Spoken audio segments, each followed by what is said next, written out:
On the third day, a wedding took place at Cana in Galilee. Jesus' mother was there, and Jesus and his disciples had also been invited to the wedding. When the wine was gone, Jesus' mother said to him, "They have no more wine." "Woman, why do you involve me? Jesus replied. My hour has not yet come." His mother said to the servants, "Do whatever he tells you." Nearby stood 6 stone water jars, the kind used by the Jews for ceremonial washing, each holding from 20 to 30 gallons. Jesus said to the servants, "Fill the jars with water." So they filled them to the brim.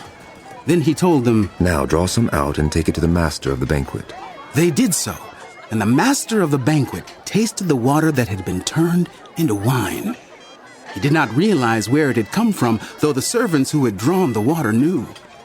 Then he called the bridegroom aside and said, "Everyone brings out the choice wine first, then the cheaper wine after the guests have had too much to drink.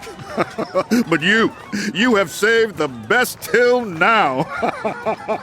What Jesus did here in Cana of Galilee was the first of the signs through which he revealed his glory, and his disciples put their faith in him.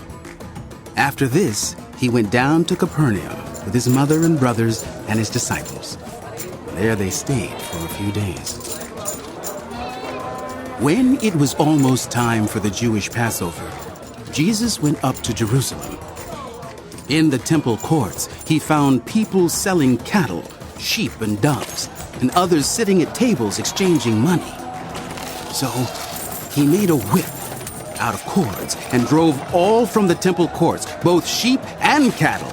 He scattered the coins of the money changers and overturned their tables. And to those who sold doves, he said, "Get these out of here!